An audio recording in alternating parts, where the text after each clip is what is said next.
Today I'm going to talk about the introduction for our case study.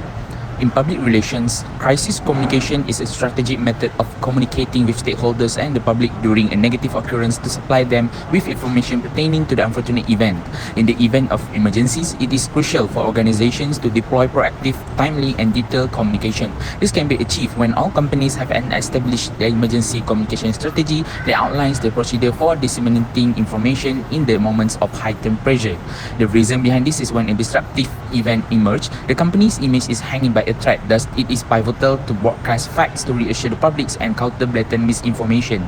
This case study aims to provide an in-depth analysis of corporate crisis communication by exploring research issues of voluntary recalls of selected Jif peanut butter products over salmonella concerns. According to Centers for Disease Control and Prevention, salmonella is a bacteria that causes people who have contracted it to experience diarrhea, fever, and stomachache as early as 6 hours to 6 days after getting infected, while the symptoms could last sometime from 4 to 7 days. Jif is a popular American brand of peanut butter and snacks that was founded in 1956. This brand is currently owned by J.M. Smucker Company, which was purchased from Procter & Gamble in 2001. The recalls were voluntarily issued through the US Food and Drug Administration (FDA) on 20 May 2022, while Jif announced the recalls on 23 May 2022 on all of their social media platforms, including Jif official website and 2 press releases delivered on J.M. Smucker Co.'s website. So here are SIGA's crisis communication practice guideline. From 1 to 10, we have process, approaches, and policy development, pre-event planning, partnership with the public, listen to the public's concern and understand the audience, honesty, candor, and openness, collaborate and coordinate with the credible sources, meet the needs of the media and remain accessible, communicate with passion, concern, and empathy, accept uncertainty and ambiguity, and last but not least, messages of self-efficacy. Now, process, approaches, and policy development. Seeger asserts that process, approaches, and function of communicators in policy creation are the best practices. On May 20, 2022, the J.M. Smucker Corporation issued a recall for select Jif peanut butter products sold in the US due to potential salmonella contamination. After it was found that some batches of the spread were contaminated with salmonella bacteria, Jif peanut butter was removed from store shelves. This was done in coordination with the American Food and Drug Administration. Next, pre-event planning. So in Seeger's opinion, this is the second best strategy. It can identify issues, areas, and reduce risk, among other benefits.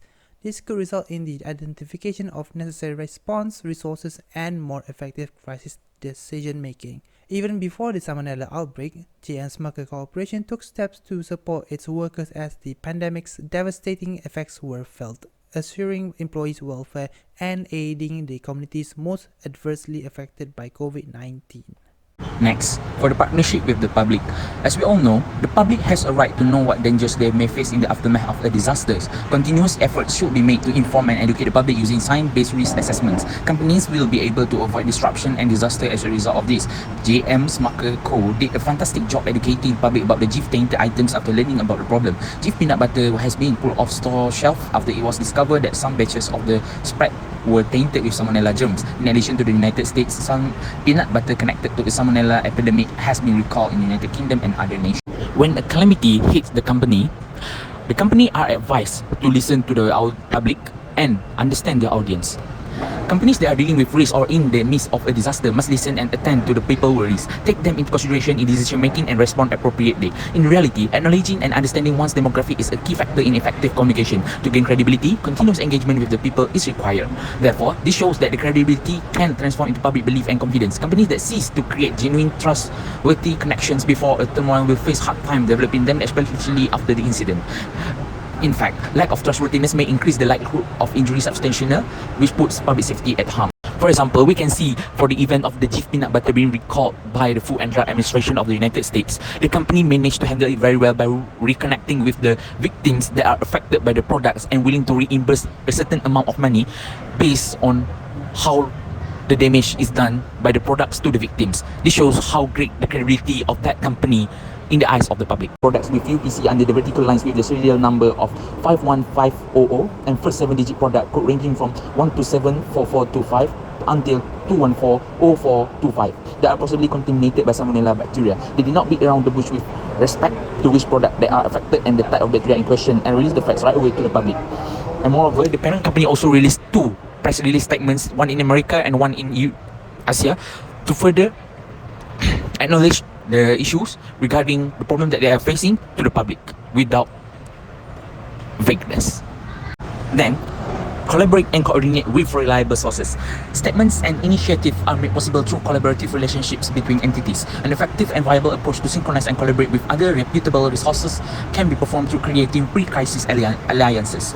Crisis planners and communicators from either internal or independent public relation firms must constantly attempt to authenticate sources, carefully select subject matter experts, and cultivate connection with stakeholders from different levels in the bureaucracy in order to sustain successful networks. Moreover, synchronized statements from the company throughout stakeholders increases the likelihood of consistent statements, which is effective in lessening public misunderstanding. One crucial criterion for effective crisis communication is consistent communication. GIF consistently announce the recalls of their product across all of their social media platforms by providing the detailed information pertaining to the recalls, such as their UPC number and the vertical line comprising, as mentioned as previous, that are impacted by possible salmonella bacteria. In addition, online news outlets and blogs have also reported similar accounts and related information of the incident that there was no conflicting data. Independent page such as Solid Start has willingly aided the proliferation of information about recalls, such as by including warnings on information about peanut butter on Solid Start's food database, whereas Chief collaborated with the CDC and FDA, and both organizations published the information and the salmonella illness on their website. Solid Starts is a self-funded large food database comprising food all across the globe and related allergies that collaborates with parents and children of all ages and from all walks of life who advocate for healthy and independent eating of solids, not in the form of purees, rather mushy, while retaining their shape and cut into different sizes according to the children's respective age for servings. I think that's all from me. Thank you. Next, meet the needs of media and remain accessible. In the case of J.M. Smucker's company, they releases a press release and informs the public through social media regarding the situation, as well as offering a voluntary recall, including reimbursing affected consumers with the cooperation of the FDA. They also created a recall contact form to ease the job of recalling a product. This shows that the company manages to meet the needs of the media and remain accessible to the public, as the voluntary recall is still in progress for any affected consumers. Next, communicate with compassion, concern, and empathy. J.M. Smucker's company certainly showed that they are concerned for the public safety in regards to the salmonella issue in their peanut butter product. This characteristic further builds up the credibility, including the perceived legitimacy of the message and the messengers, respectively, both before and after an event. This was shown on their GIF website, where they expressed great concern because they took the incident very seriously, as they are aiming to provide us, their valued customer, accurate and up-to-date information on a daily basis. Accept uncertainty and ambiguity. Acknowledging the uncertainty and ambiguity inherent in a crisis is considered one of the best practices of crisis communication. For example, in the press release, they stated that anyone who bought the product should not consume it and should discard it from further users. In addition to that, they also informed the retailers to immediately identify the customers that bought the selected product and relay the message to them to prevent the customer from consuming it. It shows that J.M. Smucker's company fully accepts the uncertainty and the ambiguity that was presented, as the purpose of this action is to avoid disclosing information that is deemed sensitive or cutting off future communication. The three messages of self-efficacy are: recommendation on reducing the potential harm that may bring to the affected individual. Second, a variety of activities is recommended for messages of self-efficacy, such as what should be done as well as what else can be done. Lastly, action that are perceived as indefinite or have less of an impact may potentially be meaningful in the face of the public. M. Smucker's company manages to show messages of self-efficacy during the crisis that was ongoing, as they display real and apparent utility from the actions in the effort to reduce the harm. The reason why J.M. Smucker's company had a successful practice is because they handles it professionally and successfully by disclosing necessary information, including addressing the issue at hand to the media and public. However, at the early stage of this crisis, the company did not handle it well, which made it unsuccessful at the beginning due to a lawsuit filed by a Michigan man over a salmonella outbreak in one of their products. Eventually, the company immediately released a press release, issued a voluntary recall for their products, and apologized to the public regarding the crisis. Now, how can these practices be improved? Even after using all the approaches mentioned previously, many things still require improvisation, and one significant fault found indicates that J.M. Smucker Corporation should have performed a post-crisis investigation to determine what worked well, what didn't, what might be done better next time, and how to improve various parts of crisis preparedness. The post-crisis analysis should be carried out. For instance, the business might locate the issue source and fix it before any other problems emerge.